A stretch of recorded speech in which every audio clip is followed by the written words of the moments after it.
So hello guys, I'm your lazy ললনা Saptadipa and যারা যারা আমাদের ঘুরতে যাওয়ার মানে হানিমুনের ডায়েরিজগুলো দেখেছে তাদের হয়তো মনে অনেক কোয়েশ্চেন আছে, কারণ কি আমি পরপর ঘুরতে যাওয়ার জায়গাগুলো দেখিয়েছি, খুব সুন্দর জায়গাগুলো, বাট অত ডিটেলসে বলিনি যে কোনটা কোথায় কিভাবে যাবে কোনটাতে। সো যদি তোমরাও সেম ট্রিপ প্ল্যান করতে চাও তাহলে কীরকম কী খরচাপাতি হবে এবং কিভাবে কি প্ল্যান করবে আমি বলে দিচ্ছি। সো আমরা যেটা করেছিলাম, অফকোর্স ট্রেন তো বেশি প্রেফারেবল, আমরা ট্রেনের টিকিট পাইনি বলে আমরা বাস বুক করেছিলাম। আমাদের বাসটা ছিল গ্রিন লাইন, ঠিক আছে। সো গ্রিন লাইনের বাসে করে আমরা শিলিগুড়ি গেছিলাম। তো এবার ফার্স্ট ট্রাভেলটা তো তোমাদের ওপর বেস করে, যে তোমরা বাস নিলে একরকম এক্সপেন্স, ট্রেন নিলে একরকম এক্সপেন্স। বাট শিলিগুড়ি পৌঁছে আমাদের গাড়ি বুক করা ছিল, গাড়ি ছিল অংডেন দাজুর সাথে আমি যাওয়ার আগে থেকে কথা বলে বার্গেনিং করে গেছিলাম। তোমাদেরকে আমি স্ক্রিনে এখানে নাম্বারটা দিয়ে দিয়েছি অংডেন দাজুর, যদি কন্ট্যাক্ট করতে চাও করতে পারো। সো অফকোর্স যেহেতু একসাথে প্ল্যান করেছিলাম ওনার সাথে, তো আমার ট্রিপের কস্টিংও অনেক কম পড়েছিল। তো আমার ফার্স্ট শিলিগুড়ি থেকে ফার্স্ট গন্তব্য যেটা ছিল সেটা হচ্ছে বিজনবাড়ি। তো আর আমি যখন বিজনবাড়ি গেছি তো ভায়া মিরিক, লেপচা জগৎ, এই সব সাইট সিন করতে করতে লাস্টে বিজনবাড়ি পৌঁছেছি। আর বিজনবাড়ি যথেষ্ট দূরে শিলিগুড়ি থেকে, তো আমার এক্সপেন্স এসেছিলো অংডেন দাজুর গাড়িতে শিলিগুড়ি টু বিজনবাড়ি ভায়া এই মিরিক বগেরা এইসব সাইট সিন করে, মিরিক লেপচা জগৎ সাইট সিন করে 4500 রুপিস, ঠিক আছে। তো 4500 রুপিস আমার ফার্স্ট ডে যাওয়ার এক্সপেন্স ছিল। অ্যান্ড বিজনবাড়ির থেকেও অনেকটা দূরে ভেতরের ধরতিটা বেশ অনেকক্ষণ লাগে জার্নিটা। এবং ধরতিতে যে আমি পৌঁছেছিলাম, ধরতিতে পৌঁছে যেখানে অংডেন দাজুর গাড়ি স্টপ হয়ে গেছিলো ওখান থেকে আইদার তোমাকে হেঁটে ধরতি অব্দি যেতে হবে বা ধরতি হোটেল থেকে গাড়ি নিতে হবে, বিকজ রাস্তাটা এমন নর্মাল গাড়ি ওখান দিয়ে পাস হবে না। তো আমরা ধরতির হোটেল থেকে গাড়ি নিয়েছিলাম, মানে ফার্মস্টে থেকে গাড়ি নিয়েছিলাম, যেটার জন্য 500 রুপিস আমাদের লেগেছিলো ফর মানে যাওয়ার জন্য। ওটা জাস্ট 5 মিনিটসের রাস্তা, বাট খুব খারাপ রাস্তা ওটার জন্য 500 লেগেছিলো, ঠিক আছে। তো আমাদের ফার্স্ট ডে গাড়ির এক্সপেন্সেস ছিল 500।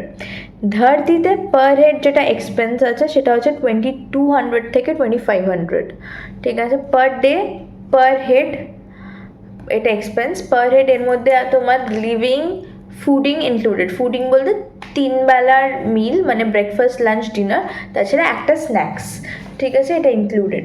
আর তোমরা যে বারবিকিউ করতে চাও, তো বারবিকিউয়ের জন্য তোমার 1 কিলো চিকেন হচ্ছে 1000 রুপিস, হাফ কিলো নিলে 500 রুপিস, ঠিক আছে। তো বাট আমি অফকোর্স বলবো বারবিকিউটা করো, ওটা একটা দারুণ এক্সপিরিয়েন্স, পাহাড়ে সুইমিং পুলের পাশে বারবিকিউ, ইট ইজ অ্যামেজিং। আর ধরতি ইজ রিয়েলি গুড, ওখানকার স্টাফ খুব ভালো, হোটেলটা অসাধারণ আছেন। এই যে সুইমিং পুলের পাশে এরকম পাহাড়ের ওই ভিউটা একটা অ্যামেজিং এক্সপিরিয়েন্স। ওকে, আচ্ছা, আমরা সেকেন্ড ডে গেছিলাম ছোটা মাংওয়া, ধরতি থেকে আমরা ছোটা মাংওয়া গেছিলাম। তো আমাদের মাঝখানে একটা সাইট সিন ছিল, সেই সাইট সিনটা হচ্ছে গুম্বাডারা ফরেস্ট, মানে সরি গুম্বাডারা ভিউ পয়েন্ট দিয়ে দেখা যায়। তো ওটা অ্যাকচুয়ালি যাওয়ার পথেই পড়ে, ওর জন্য আলাদা করে কোনো রুট নিতে হয় না। তো গুম্বাডারায় থেমে আমরা গেছিলাম ছোটা মাংওয়া। তো এই যে জার্নিটা ছিল এটার এক্সপেন্স আমার পড়েছিল 3000 রুপিস, ঠিক আছে।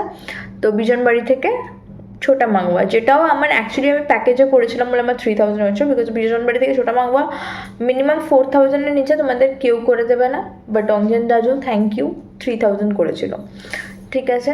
তো আমরা ছোটা মাংওয়াতে গিয়েছিলাম। ছোটা মাংওয়াতে আমরা যে হোটেলটাতে ছিলাম সেটা হচ্ছে ফেনংয়ে হচ্ছে পার হেড 1500। আর এখানে তোমার ওরকমই সেম ব্রেকফাস্ট, লাঞ্চ, ডিনার আর একটা টাইমে স্ন্যাক্স ইনক্লুডেড, ঠিক আছে। ফিনংয়েও তোমরা বনফায়ার করতে চাইলে করতে পারো, আমরা যদিও বনফায়ার নিইনি, বাট বনফায়ার নিলে রেটটা সেম, 1000 1 কেজি আর হাফ কেজির জন্য 600। ফিনংও খুব সুন্দর, মানে পাহাড়ের মাঝখানে জঙ্গলের মধ্যে ওরকম একটা ছোট্ট হোমস্টেতে বসে টাইম স্পেন্ড করা, অ্যামেজিং এক্সপিরিয়েন্স। ফিনং ভীষণ সুন্দর, রাস্তাটা ভীষণ সুন্দর ফিনং যাওয়ার, মানে ছোটা মাংওয়া যাওয়ার রাস্তা খুব সুন্দর। সো অফকোর্স আমি বলবো মিস করো না। তারপর আমরা গেছিলাম দার্জিলিংয়ে আমরা 2 দিন থেকেছিলাম। তো দার্জিলিংয়ে বেসিক্যালি আমরা যখনই যাই আমরা অ্যালিস ভিলায় থাকি। তুমি অ্যালিস ভিলাতে কম প্রাইসেরও হোটেল পাবে, দার্জিলিংয়ে বেশি প্রাইসেরও পাবে, বাট আমাদের একটা অভ্যাস হয়ে গেছে অ্যালিস ভিলায় থাকার, বিকজ অ্যালিস ভিলার মধ্যে একটা অদ্ভুত মানে হোমলি ফিলিং আছে, একটা হেরিটেজ প্রপার্টির ফিলিং আছে, সব কিছু মানে জাস্ট ম্যাচেস আওয়ার ভাইব। তো অ্যালিস ভিলায় যদি থাকতে চাও ওদের রুম স্টার্টিং হচ্ছে 2000 থেকে, আর যদি তোমরা ওদের ডুপ্লেক্স রুমটা নাও তাহলে 3000-এর রুম পেয়ে যাবে। এমনিতে আমাদের ছোটা মাংওয়া থেকে দার্জিলিং যাওয়ার যে রুটটা আমাদের গেছিলো, ছোটা মাংওয়া থেকে লামাহাটা ঘুরে আমরা দার্জিলিং গেছিলাম। তো ওই রুটের যে আমাদের এক্সপেন্সটা এসেছিলো সেটা হচ্ছে अगेन 3500 রুপিস, ঠিক আছে। যদিও ডিসকাউন্টে আই থিঙ্ক 3000 করে দিয়েছিলো, বাট হ্যাঁ 3500 ফার্স্টে তো বলেছিলো। তো ওইটা ছিল ওই রুটের এক্সপেন্সটা। আর লামাহাটাটা মাঝখানে আমরা স্টপ নিয়ে ঘুরে গেছিলাম। লামাহাটার টিকিট হচ্ছে পার পার্সন 20 রুপিস করে। তো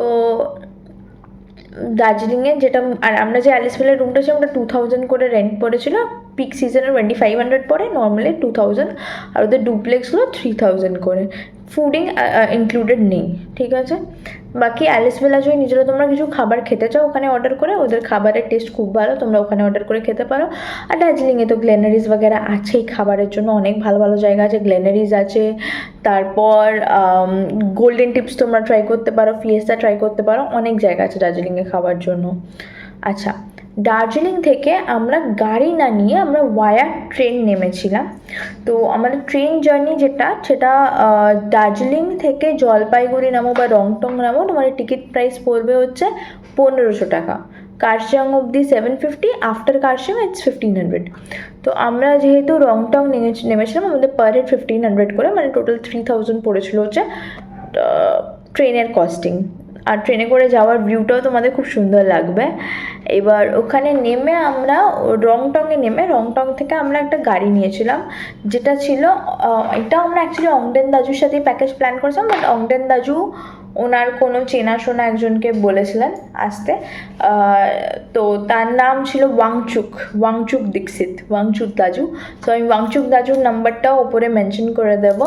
তো আমাদের যেটা এক্সপেন্স ছিল এইটা আমরা সেই দিন মানে আমি ফার্স্টে বলে নিচ্ছি আমরা কী করেছিলাম। আমাদের রংটং থেকে আমাদের হোটেল যেটা ছিল, হোটেলটার নাম ছিল হামরো হোমস্টে, ঠিক আছে, হামরো হোমস্টেতে নিয়ে গেছিলো।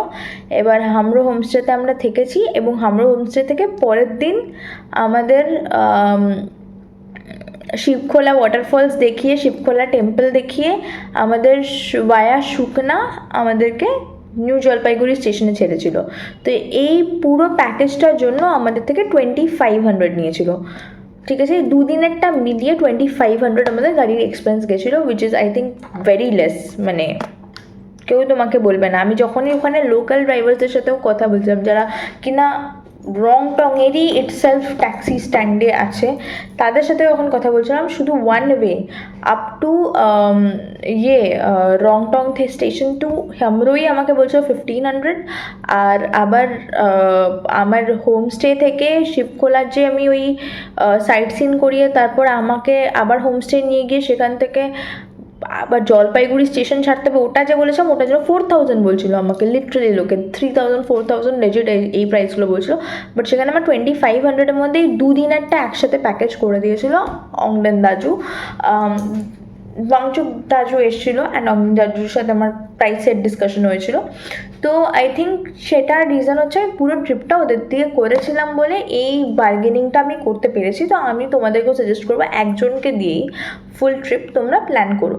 যাই হোক, আর আমার যে হামরোতে থাকা খাওয়ার এক্সপেন্স ছিল ওটাও ছিল 1500 per head, breakfast lunch dinner আর হচ্ছে সঙ্গে স্ন্যাক্স। যদিও আমি একটু কাস্টমাইজ করে নিয়েছিলাম, আমি বলেছিলাম আমি ফার্স্ট দিন যেহেতু ব্রেকফাস্ট বা লাঞ্চ নিতে পারবো না, আমি এন্টার করবোই হচ্ছে বিকেলবেলা 4:30 সময়, তো আমি স্ন্যাক্স আর ডিনারটাই নেবো যেহেতু ফার্স্ট দিন।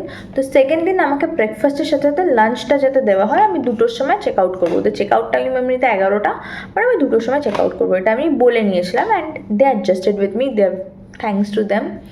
আচ্ছা, তারপর তো আমি ট্রিপ থেকে ফেরত চলে এসেছি ট্রেনে করে, and I guess the trip I planned was really good. আর যারা শিবখোলায় যাবে, শিবখোলায় ওখানে একটা ড্রাই ওয়াই বানায়, ঠিক আছে, ওখানে একটা চায়ের দোকান আছে, ড্রাই ওয়াই বানায়, প্লিজ ট্রাই, আমি ট্রাই করেছি, অ্যামেজিং, পেঁয়াজ দিয়ে বানায়, সেরা বানায়, ঠিক আছে। তো yes, that was all. And আমার তো খুব ভালো এক্সপিরিয়েন্স ছিল, প্রত্যেকটা জায়গায় এক সে বরকের এক। আর মানে তুমি কোনো একটা জায়গার সাথে একটা জায়গা রিলেট করতে পারবে না। যেমন ধরতির এক্সপিরিয়েন্সটা পুরোটা ছিল যে পুরো ওয়ার্ল্ডের থেকে বিচ্ছিন্ন এমন একটা জায়গা, সেখানে সুইমিং পুল, রিল্যাক্সেশন, পাহাড়ের ভিউ। আর ছোটা মাংমাটা আবার একদম মানে কি বলতো, আরও নিরিবিলি, আরও ডিট্যাচড, কেউ নেই, তুমি আর তোমার পার্টনার, তোমরা দুজন আছো, পৃথিবীতে আর কেউ নেই। আর উল্টো দিকে ঘন জঙ্গল, দূরে পাহাড়ের আলোক বিন্দু দেখা যাচ্ছে, সন্ধ্যের পর থেকে নিস্তব্ধ এরকম একটা পরিবেশ। একটা তুমি সাইডে ভূতের গল্প চালিয়ে মোমো খেতে খেতে, চা খেতে খেতে এনজয় করলে, বা পকোড়ার চা খেতে খেতে এনজয় করলে। আর দার্জিলিং আবার সেখানে শহর, হই হট্টগোল, মাস্তি। আবার রংটংটা হচ্ছে একটা হ্যামলেট টাইপের, ওখানে লোকজন আছে, যাতায়াত আছে, পাহাড়টাও ছোট, মানে অত বড় পাহাড় নয়, তুমি পাহাড়ের পাদদেশে আছো, ঠিক আছে। আর সেখান থেকে শিবখোলাটা হচ্ছে একদম ঝর্ণা, মাস্তি। তো I think it had all, পাহাড়, জঙ্গল, ঝর্ণা, নদী সব দেখে ফেলেছি আমি, ঠিক আছে। So please let me no in the comment section ট্রিপটা কেমন লাগলো, আর আমার এই গাইডেন্সগুলো হেল্পফুল ছিল কিনা। আর প্রত্যেকটা হোটেলের নাম্বার, ড্রাইভারের নাম্বার আমি সব উপরে মেনশন করে দিয়েছি, ঠিক আছে। ও আর আমি একটা জিনিস বলতে ভুলে গেছিলাম, ফার্স্ট দিন যখন যাচ্ছিলাম আমি মিরিক, লেপচা জগৎ আর সীমানা ভিউ পয়েন্ট, এই 3টে জায়গা হয়ে গেছিলাম। তো তোমরাও দার্জিলিং যাও বা বিজনবাড়ি যাও, তোমরা তোমাদের আইটিনারিতে কিন্তু এই সাইট সিনগুলো প্ল্যান করে নিও সাথে, তাহলে আই থিঙ্ক তোমাদের ট্রিপটা আরও এনজয়েবল হবে। থ্যাংক ইউ, আর প্লিজ সাবস্ক্রাইব।